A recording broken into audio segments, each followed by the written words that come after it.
मैं भगवान का दास हूँ, ये अभिमान पवित्र अभिमान है। तो इसमें हमें डरने की बात नहीं है। जब कठोर भाव होता है और यह अभिमान होता है मैं बहुत बड़ा साधक हूँ, साधना तो फिर प्रश्नवाचक चिन्ह, फिर थोड़ा कठिनता होती है, फिर भयावह दृश्य भी उपस्थित हो सकता है। अगर भगवान के चरणों का आश्रय है तो उसका परिवर्तन हो जाता है। अभिमान को निकाला नहीं जाता, अभिमान का परिवर्तन हो जाता है। तो मलिन अभिमान जो है वो भगवान अपनी कृपा से नष्ट कर देते हैं। वैसे नमन भक्ति में अभिमान नष्ट करने की बड़ी सामर्थ्य है।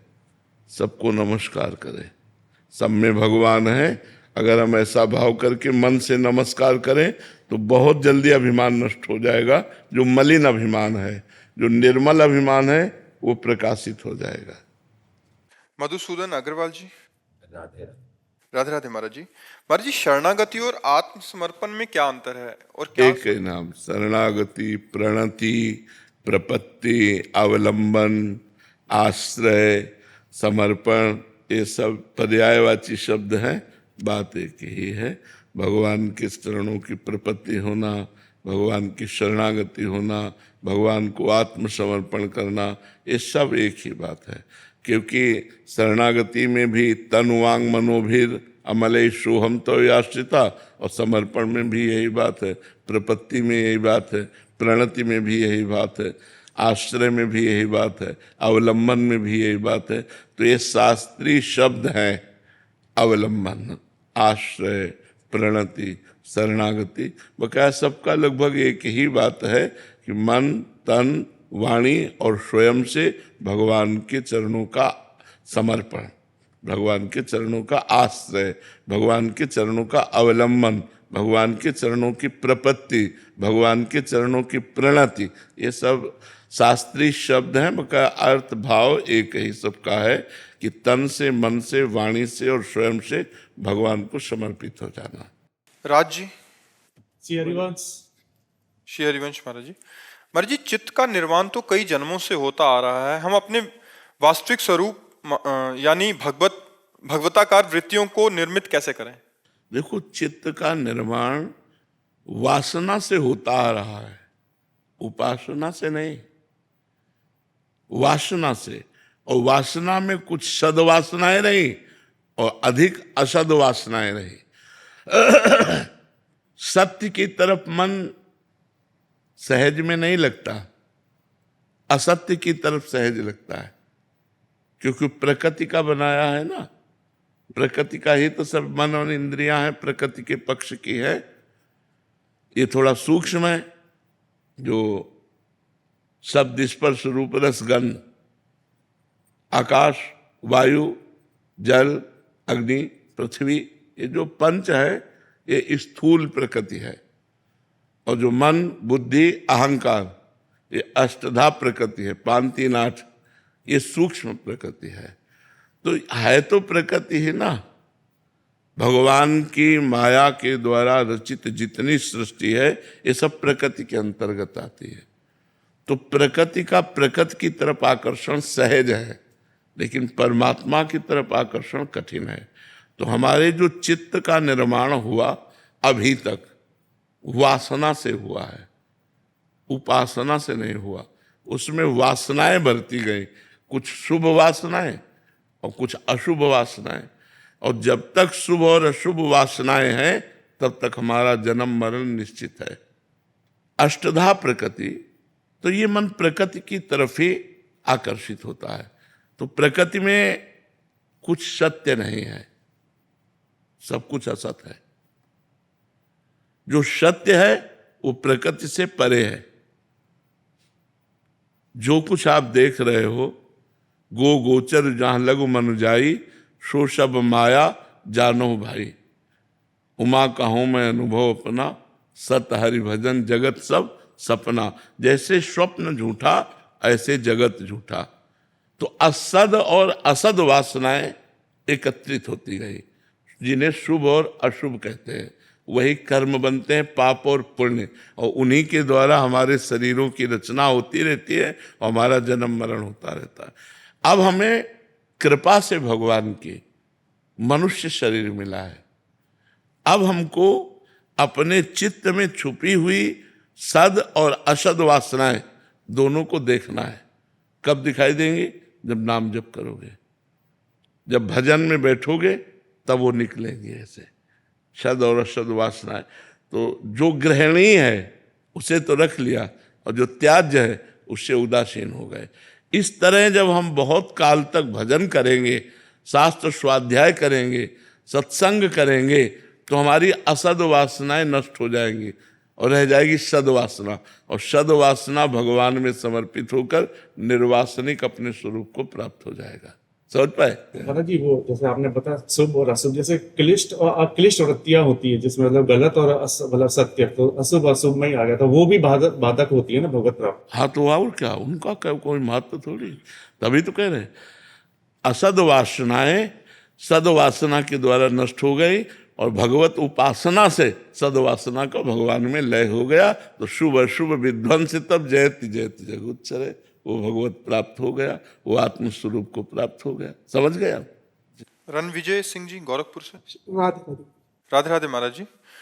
महाराज जी, अज्ञानतावश बहुत सारे पाप हुए पूर्व में, जिसके फलस्वरूप मैं नरक पद का भावी दावेदार सिद्ध हूँ।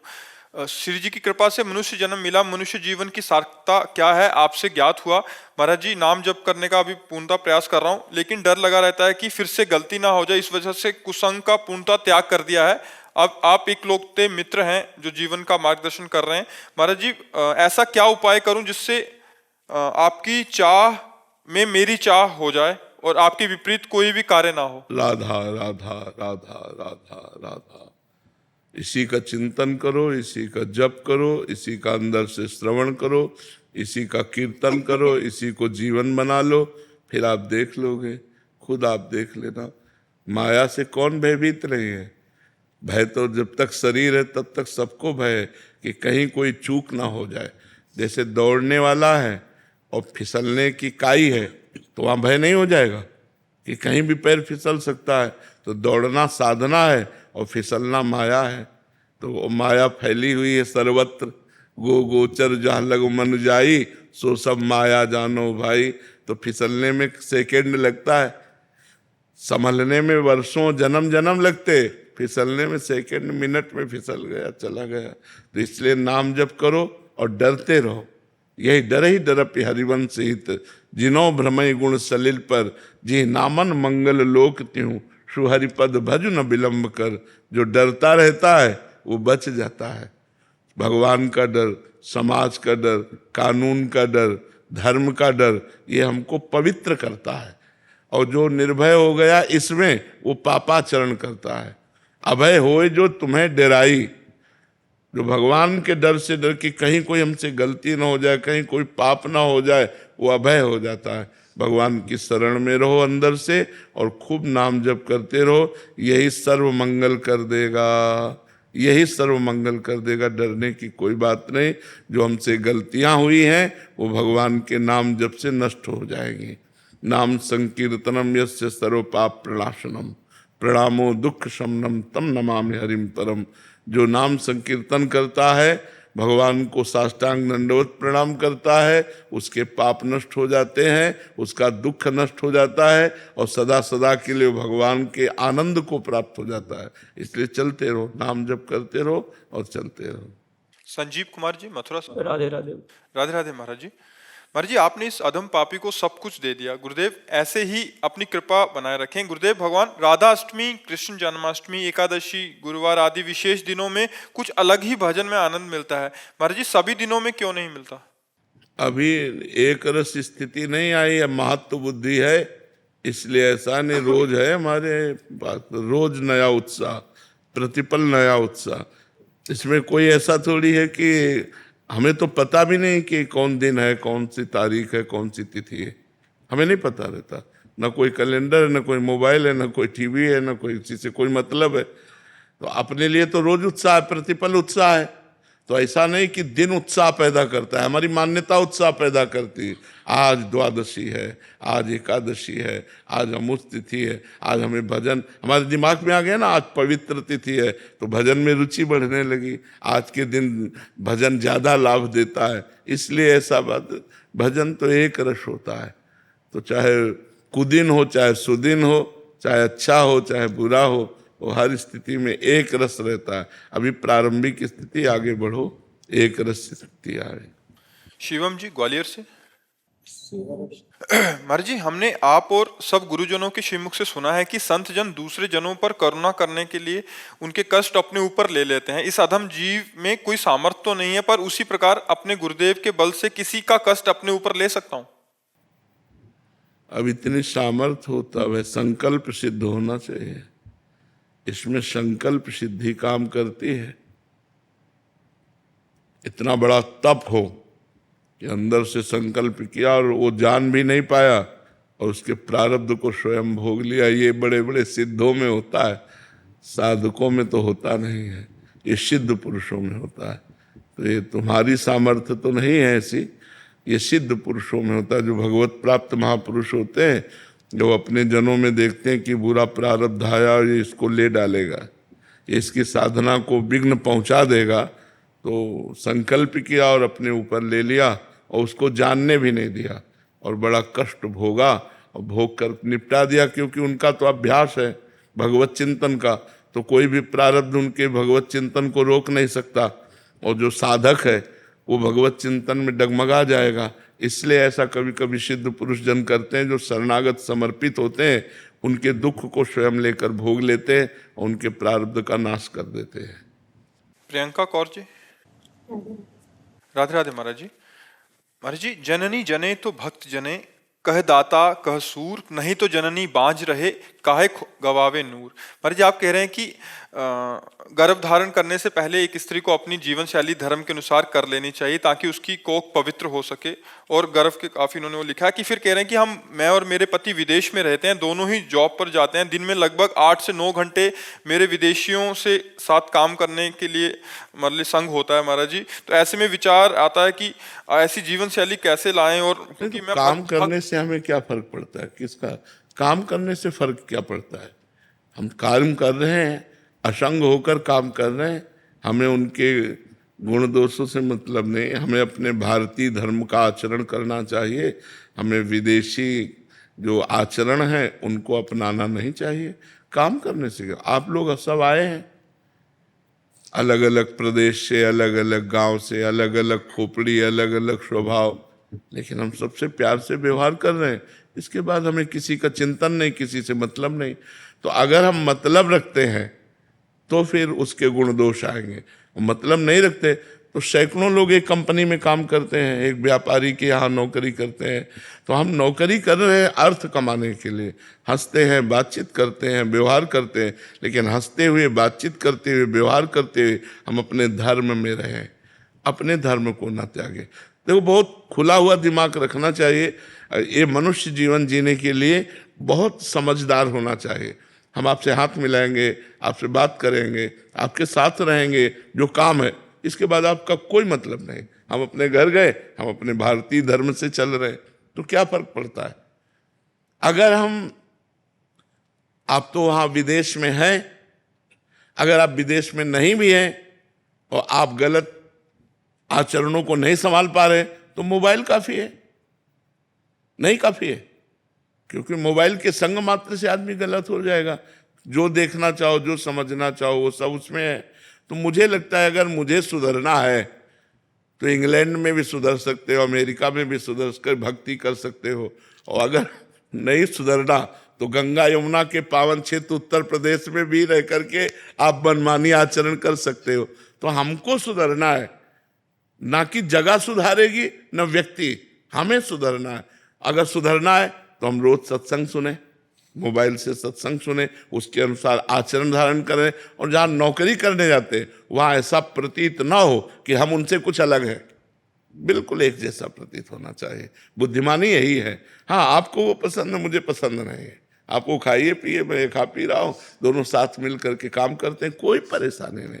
कई बच्चे परेशान हो जाते हैं कि हमारे कमरे का विद्यार्थी तो खाने वाला है, अब हम कैसे हैं? कुछ नहीं ये सर, तुम अपने राग में रंग रहो, हमारा बस ये है, कुछ नहीं, तुम चार बैठे रहो, अपना खाओ पियो अपनी मस्ती में। जो रही मुत्तम प्रकृति का कर सकत कुसंग, चंदन विष व्यापत नहीं, लपटे रहत भुजंग। अगर हम उत्तम आचरण करेंगे तो किसी का प्रभाव हमारे ऊपर नहीं पड़ेगा। विकास जी।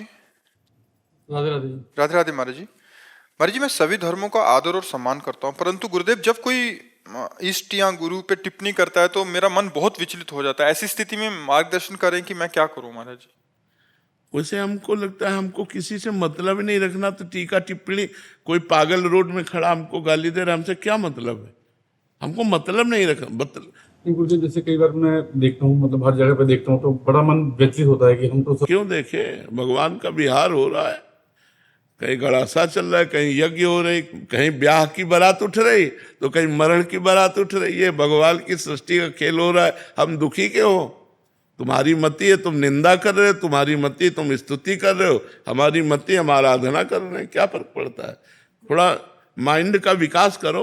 गुरुदेव, मैं गत 25 वर्षों से शिव का उपासक हूँ। 2 साल से मैं आपको देख के मैं राधा नाम जपने लगा हूँ। तो क्या मेरे को ऐसा लगता है कि क्या मैं शिव से दूर जा रहा हूँ या शिव की कृपा हो रही है? शिव की कृपा ही होती है, तब राधा नाम में प्रीति होती है। ऐसा भाव करना चाहिए कि भगवान शंकर ने कृपा करके मुझे संग दिया और इस संग से राधा नाम का रंग चढ़ रहा है, उसे निगेटिव क्यों सोचे? ऐसा डर सा लग रहा है क्योंकि 25 सालों से बाबा महाकाल की। तो आप अभी भगवान शिव पर पूर्ण आश्रित नहीं है।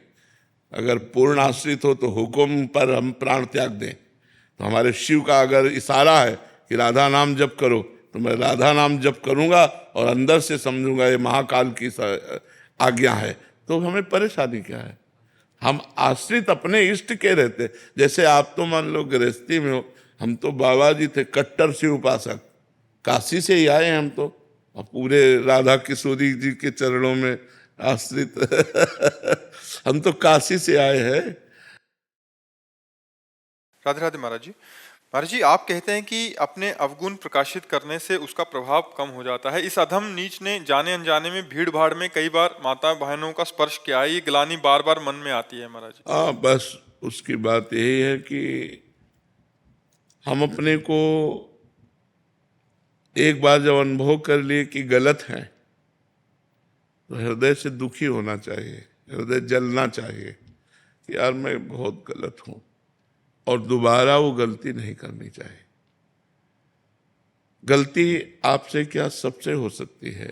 हम कल बताया ना कि जैसे दौड़ रहा है और काई है तो गिरने का भय है, कोई भी गिर सकता है, बड़ा अच्छा दौड़ाक भी गिर सकता है।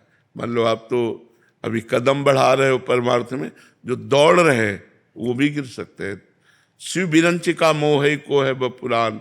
तो अपने को चाहिए कि अपनी जो गंदी बात है, जो हम जानते हैं कि हमारे अंदर ये गलत बात है, भगवान से प्रार्थना करें, रो रो कर प्रार्थना करें कि कृपा सिंधु आप हमारी इस गलती को हटा दीजिए, और अपने में जितना बल है हम कोशिश करें दोबारा हमसे गलती ना हो। तो भगवान की कृपा बल से और अपने प्रयास से हम उस गलती से निकल सकते हैं।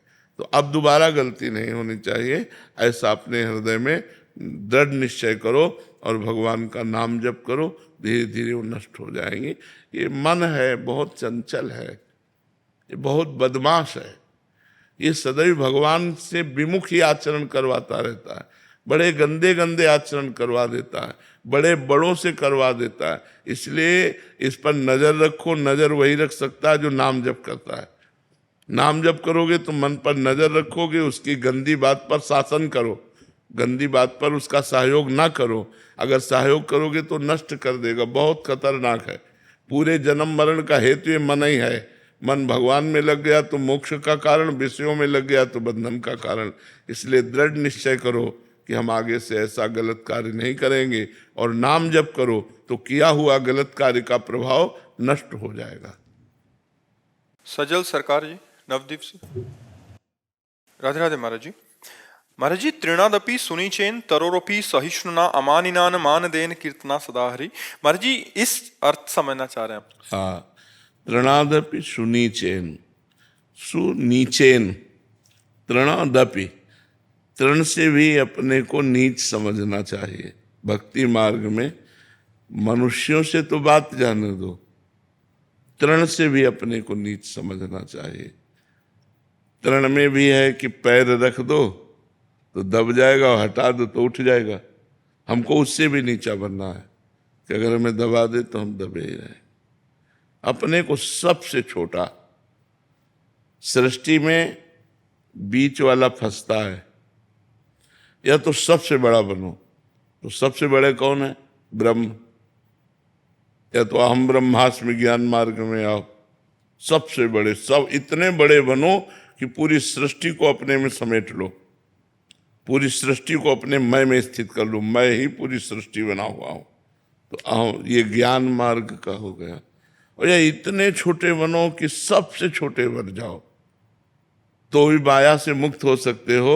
नहीं, जो बीच वाला है ये माया के बंधन में ही बंधता है। तो तृणादपि सुनीचेन, अपने को तृण से भी नीच समझे। पर बड़ी कठिन बात है, ये बड़ी कठिन बात है। तृण से भी अपने को नीच समझना है, बहुत कठिन बात है, बहुत कठिन बात है। जैसे कोई प्रवचन में अपने को कहते हैं हम लोग कि हम बड़े अधम हैं, बड़े नीच हैं, पर भगवान की कृपा है, हम लोग भी कहते हैं। ये बात तो अच्छा लगा जब हम कह रहे हैं, लेकिन एक बात आकर के सामने खड़ा होके कहे, फिर मुझे अच्छा लगे, फिर मुझे अच्छा लगे कि ये बात तो मैं भी कह रहा था, आज तुम गवाही दे दिए, बहुत अच्छी बात रही। भगवान की बड़ी कृपा है। भगवान देखो, आज साक्षी मिल गया, आज गवाही मिल गया कि मैं नीच हूं, मैं अधम हूं, हम पर अब कृपा करो। पर ऐसा भाव नहीं आएगा, जलन पैदा हो जाएगी, नहीं हो जाएगी? समझ रहे? वही बात हम कह रहे थे। दैन्यता दिखाने के लिए, भक्ति की जो दैन्यता है, मैं बड़ा अधम हूं, मैं तो नीच हूं, पतित हूं, जो भी है भगवान की कृपा है, नहीं तो मेरे में कुछ नहीं है। बस सेम शब्द सामने आके बोले सभा में, और वही वचन सुनकर मुझे आनंद हो कि ये तो मैं भी कह रहा था, प्रभु आज गवाही मिल गया, आप कृपा कर दो। तो ये बात बड़ी कठिन है, नहीं कठिन है? तृणादपि सुनीचेन होना बहुत कठिन बात है। इसे कह लेते हैं हम लोग, लेकिन ये बहुत कठिन बात है। तृणादपि सुनीचेन, ये महापुरुषों में पाया गया। श्री रंगनाथ जी के आचार्य थे, तो वृंदावन में विराजमान थे। तो एक काश्मीरी विद्वान जो उनकी महिमा सुने तो आए, तो संस्कृत में नवीन श्लोकों की रचना करके उनकी स्तुति की। जो रंगनाथ जी के आचार्य थे उनकी, वो उठे और चुपचाप चले गए, रंगनाथ जी के अंदर बैठ गए जाकर। उनको अपनी स्तुति भक्त को रुचिती नहीं है, उनको बड़ा बुरा लगा। जो कश्मीर से पंडित आए थे, क्या हमने तो सोचा था इनकी स्तुति करेंगे, ये कुछ भेंट आदि देंगे, और ये तो बिल्कुल नाराज होके चले गए। तो रुके वो भी वृंदावन। दूसरे दिन वो जो रंगनाथ जी के आचार्य थे, वो हे नाथ पापो हम पाप कर्मा हम, जब स्तुति कर रहे थे तो बगल से निकले और रंगनाथ जी के मंदिर के सामने खड़े होकर के नवीन श्लोक के द्वारा कि प्रभु ये ठीक कह रहा है, ये पापी है, ये पतित है, ऐसा वो तुरंत रंगनाथ जी के लाखों का हार उतारे और दे दिए। समझ में नहीं आया कि है क्या ये चीज। जब स्तुति की तो उठ के मंदिर में चले गए, और जब उनको कट वचन कहा, अब वो जब चले गए तब रो रो के कहने लगे, प्रभु देखो ये ब्राह्मण है, आप ब्राह्मण वाक्यों को सत्य मानते हैं, तो प्रभु ये सत्य बोल गया कि मैं नीच हूं, मैं पापी हूं, अब तो हम पर कृपा कर दो। और रोने लगे, भाव में आ गए। ये है तृणादपि सुनीचेन। अपने को कहीं कुछ मान लेना त्रणादपि सुनिचेन नहीं होगा। सन्यासी हैं, गृहस्थ हैं, जो भी कुछ मान लेना त्रणादपि सुनिचेन, तृण से नीच क्या हो, अब कुछ नहीं, भगवान के चरणों के आश्रित है, भगवान के चरणों के सहारे हैं, आप सबकी कृपा के आश्रित है। वो कितनी बड़ी दैन्यता त्रणादपि सुनिचेन में छुपी हुई है कि पूछो मत। महाप्रभु चैतन्य देव जी जगन्नाथ जी के दर्शन कर रहे थे, तो एक माई वो दर्शन में उसको तो महाप्रभु के ऐसे चढ़ करके भीड़ में तो ऐसे दबा, तो भक्तों ने रोका और वो दर्शन कर, महाप्रभु ने कहा कि इसके तो चरण छूने लायक है। कितनी व्याकुलता है जगन्नाथ जी के दर्शन के लिए कि इसको कुछ नहीं दिखाई दे रहा। महाप्रभु को निषेध था, स्त्री स्पर्श संन्यास में थे ना, तो धर्म, तो सब भक्तों ने उसको डांटा। महाप्रभु को कहा इसका तो चरणामृत लेना चाहिए, क्योंकि ये जगन्नाथ जी के दर्शन के लिए कितनी व्याकुल है और वो हमारे ऊपर चरण रख करके दर्शन करना चाहे, ये तो कृपा है। तो मतलब प्रतिकूलता में कृपा देखना, अपमान में भगवान का दुलार देखना, निंदा में वास्तविक वैसे ही अपने को समझना, ये त्रणादपि सुनिचेन। कितना महान भक्त होगा जब त्रणादपि सुनिचेन हो जाएगा।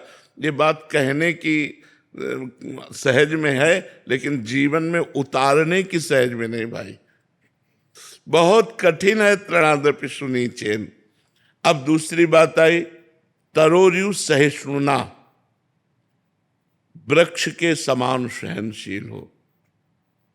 जैसे वृक्ष है, उसको आप ईंट मारो तो आपको कुछ देगा, छाल, पत्ता, पुष्प, छाया, वो आपको कहीं दंड नहीं देगा। आप वहां जाओगे वृक्ष के पास तो देगा ही देगा, हरा भरा दर्शन देगा, छाया देगा, पत्र पुष्प फल आदि जो है, आप ईंट प्रहार करो तो भी वो कुछ देगा, आपको दंड नहीं देगा। ऐसे संत, यदि आप गाली दो, प्रहार करो, अपमान करो, तो आपका मंगल करेगा। देखो, इसके मूर्तिमान उदाहरण है ठाकुर हरिदास जी, जो चैतन्य महाप्रभु के परिकर में थे, कि भगवान नाम लेने के भाव में काजी ने बादशाह से कहकर दंड दिलवाया, 22 बाजारों में बेंत मार मार करके, कोड़े मार मार करके उनको जान से मार डालना। मारा, मारते बेत खून की फवारे निकलती, उसी पर फिर मारते और ये बोलते हरि बोल। जो ही बेंत लगता बोलते हरि बोल, तो वो कहते हरि बोल कहता है, तो मुस्कुरा देते, अब तुम्हारा भी कल्याण हो जाएगा, क्योंकि तुमने 2 बार हरि बोल बोला। उनको अपनी पीड़ा की फिक्र नहीं है, उनको उनके कल्याण की फिक्र है कि जो मार रहे हैं इनका भी कल्याण हो जाए। तरोर्यु सहिष्णुना, वृक्ष के समान सहनशील, बड़ा कठिन विषय है। ये श्लोक कोई सरल श्लोक नहीं, गाने को तो सब लोग गा देते हैं। वृक्ष के समान सहनशील हो। वृक्ष स्वयं धूप सहता है, दूसरों को छाया देता है, वर्षा सहता है, सब सहता है, लेकिन दूसरों को छाल, लकड़ी, पत्र, पुष्प, फल दे, ये परोपकार के लिए ही है। वृक्ष माने परोपकार, तो संत माने परोपकार। जो भगवान का नाम जप करने वाला है वो इतना सहनशील कि उस पर अपकार किया जा रहा है, अपमान किया जा रहा है, निंदा की जा रही, और वो उसका मंगल मना रहा। करत जे अनुसहन निंदक, तीनों पे अनुग्रह कियो, जाओ तुम्हारा मंगल हो, कभी तुम्हारा अमंगल न हो। जो उसे मार रहे हैं, जो उसे कष्ट दे रहे, तरोर्यु सहिष्णुना, अमानिना मान देना, अपने में कभी मान की भावना न रखे, अपने को अमानी समझे, क्योंकि त्रणादपि सुनिचेन है ना, तो अपने को अमानी समझे। सबहि मान प्रद आप अमानी, अपने को अमानी मानकर कि मेरे में कोई गुण नहीं है, अमानी रहकर, और दूसरों को खूब मान देना और खूब निरंतर भगवान का नाम कीर्तन करना, यही परम संत परम वैष्णव का स्वरूप है। तृणादपि सुनीचेन तरोर्यु सहिष्णुना अमानिना मानदेन कीर्तनीया सदा हरि। रात दिन सदा हरि का कीर्तन जो करते हैं और तृण से भी नीच अपने को मानते हैं और वृक्ष के समान सहनशील हैं, स्वयं अमानी रहकर दूसरों को मान देते हैं, ऐसे वैष्णव के चरणों में कोटि कोटि प्रणाम है। और तभी वो कीर्तन सफल होता है जब हम ऐसे होते हैं। जगन्नाथ जी का है सर, ये जगन्नाथ जी का प्रसाद है महाराज जी, इसमें गीत गोविंद लिखा हुआ है। बहुत दिनों से प्रतीक्षा कर रहे थे, लेकिन अब हम सोच रहे इतने लोग हैं तो हम जाकर के और एक भीड़ खड़ा कर दें, इसीलिए लेकिन मन में हुआ आप इस भीड़ से निपटने का पावर देखिए। अभी अब इसमें एक श्लोक लिखा है महाराज जी, संसारी रपि संसार, ये उड़िया भाषा में लिखा है। अच्छा, इसमें गीत गोविंद का ही श्लोक है। जी, कंसारी रपि संसार वासना बद्ध श्रृंखलाम राधाम आधाय हृदय तत्याज ब्रज सुंदरी। इसका अर्थ ये होता है, परोक्ष रूप से ये श्री राधा वल्लभ जी ही ये श्लोक का भाव प्रकाशित होता है। कैसे कहते, कंसारी अपि, कंसारी का अर्थ ये देते हैं, ये कंस को मारने वाले नहीं, कम सुखम सारयति विस्तारयति इति कंसारी, जो संसार में सुख का विस्तार करे वो कंसारी भगवान। बोले ऐसे भगवान होने पर भी संसार वासना, संसार वासना का अर्थ ही संसार वासना नहीं कहते, सम्यक सार संसार, जो सबसे बढ़िया सार संसार में वो भगवत प्रेम है, वो वासना। तो संसार वासना जो भगवान का प्रेम है, उस प्रेम स्वरूपा श्री किशोरी जी, वो की श्री ठाकुर जी को बांधने के लिए जो श्रृंखला के स्वरूप है, माने रज्जु के समान, ऐसे वासना बद्ध श्रृंखलाम राधाम, ऐसे श्री किशोरी जी को हृदय आधाय, हृदय में धारण करके श्री ठाकुर जी बाकी ब्रज सुंदरियों को छोड़ करके राधा रानी के वियोग में व्यथित है कि श्री किशोरी जी कैसे मिले। इसका मतलब ये हुआ कि ब्रज सुंदरी तत्याज, माने ब्रज सुंदरियों को छोड़ करके ठाकुर जी ने राधा जी को ही हृदय में धारण किया। तो इसका अर्थ परोक्ष रूप से ये हुआ, श्री राधा के जो वल्लभ है वो श्री राधा। कहा कि महाराज बहुत सुंदर अर्थ किया, बहुत सुंदर अर्थ किया ने शब्दार्थ तो शब्दार्थ तो इसे समझाता है, लेकिन संतों ने ये अर्थ किया है, तो उन्होंने कहा क्या लेके जाए, अपने पास तो कुछ नहीं है।